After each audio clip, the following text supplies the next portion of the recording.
قرب قیامت رشتہ داری کا کوئی خیال نہیں ہوگا، مسلمان رشتہ داریاں توڑیں گے، اور ایسا ہو رہا ہے۔ فضیلت الشیخ مفتی عبداللطیف، اسلامک اسکالر۔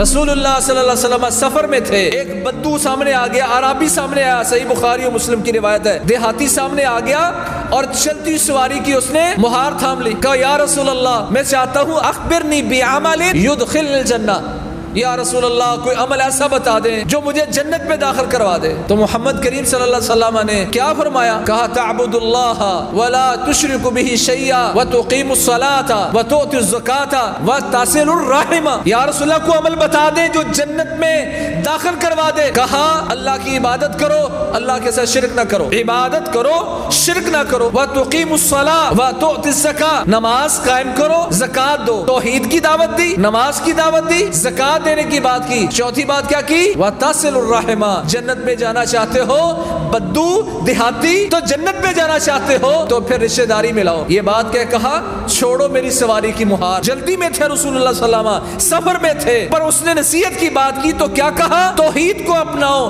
شرک نہ کرو، نماز ادا کرو، زکات دو، اور ساتھ کیا کہا؟ تصل الرحم، رشتہ داری ملاؤ، واتقوا اللہ الذی تساءلون بہ والارحام۔ ہر خطبے میں محمد کریم صلی اللہ علیہ وسلم یہ آیت پڑھا کرتے تھے، اللہ سے ڈرو، تقوی اختیار کرو، والارحام، اور رشتہ داری توڑنے سے اپنے آپ کو بچاؤ، ڈرو رشتہ داری سے، وَيَقْطَعُونَ مَا أَمَرَ اللَّهُ بِهِ أَن يُوصَلَ، جس بات کو جس چیز کو اللہ نے ملانے کا حکم دیا تھا رشتہ داری، آج مسلمان اسی رشتہ داری کو توڑتے ہیں۔ قیامت کی نشانیوں میں سے محمد کریم صلی اللہ علیہ وسلم نے نشانی بیان کی تھی، وَقَطِيَّةُ الرَّحِمِ، قرب قیامت رشتہ داری کا کوئی خیال نہیں ہوگا، مسلمان رشتہ داریاں توڑیں گے، اور ایسا ہو رہا ہے۔ حضرت علی رضی اللہ تعالی عنہ پیارے پیغمبر کے چچا داد بھی ہیں، پیارے پیغمبر کے داماد بھی ہیں، محمد کریم صلی اللہ علیہ وسلم نے ان کو نصیحت کی تھی، سل من قطعک واحسن الی من اساء الیک۔ دیہاتی نے جب پوچھا تھا یا رسول اللہ جنت میں جانے کے لیے کیا کرنا ہے، جہاں نماز روزے کی بات کی وہاں رشتہ داری کو جوڑنے کی بات کی۔ ہم نماز روزے کو تو سمجھتے فرض عین ہے اور رشتہ داری کو فرض عین نہیں سمجھتے، حالانکہ محمد کریم صلی اللہ علیہ وسلم نے شاہ فرمایا الظلم ثلاثۃ، ظلم تین طرح کے ہوتے ہیں، دو ظلم ایسے ہیں، ایک ظلم جو اللہ معاف نہیں کرے گا، ایک ظلم جو اللہ چھوڑے گا نہیں، ایک ظلم جو اللہ معاف کر دے گا۔ جو ظلم اللہ معاف نہیں کرے گا وہ شرک ہے، اور جو ظلم اللہ چھوڑے گا نہیں وہ حقوق العباد ہے۔ رشتہ داریاں چھوڑنا، مسلمانوں کے ساتھ تعلق اچھے رکھنا یہ مطلوب تھا۔ حقوق العباد میں اگر تم نے ظلم کیا تو یہ اللہ ظلم چھوڑے گا نہیں۔ تیسرا ظلم جو اللہ معاف کر دے گا وہ اللہ اور بندے کے درمیان جو ہے کوئی کوتاہی ہوئی اللہ کے حقوق میں تو اللہ کے اختیار میں ہے، اللہ معاف کرے گا۔ حقوق العباد بھی اللہ معاف کرنے پر پورا قادر ہے، پر اصول بنا دیا کہ حقوق العباد لا یترکہ اللہ، اللہ وہ ظلم کبھی معاف ہی نہیں کرے گا، اللہ کبھی چھوڑے گا نہیں، اس کا بدلہ ہوگا۔ جو اللہ اور بندے کے درمیان تھے وہ اللہ معاف کر دے گا، جس کی معافی کی گنجائش اللہ نے واضح کر دی ان پر ہمارا بڑا اہتمام ہے۔ نماز پہلی صف میں امام کے پیچھے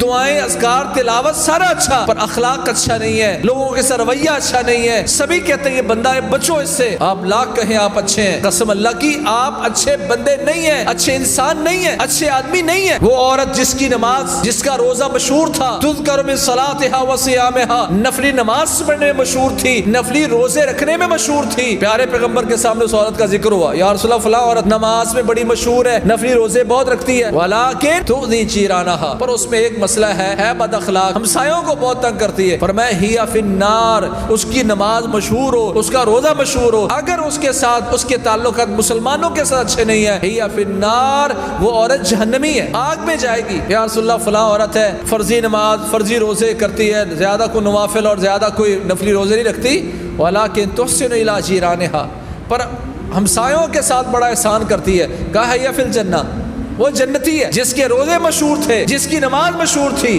اس کو جہنمی قرار دیا اس لیے کہ وہ حقوق العباد میں کمزور تھی، اور جس کے فرضی روزے فرضی نمازیں ہیں، باقی نوافل باقی چیزیں نہیں ہیں، اس کو جنتی کیوں قرار دیا؟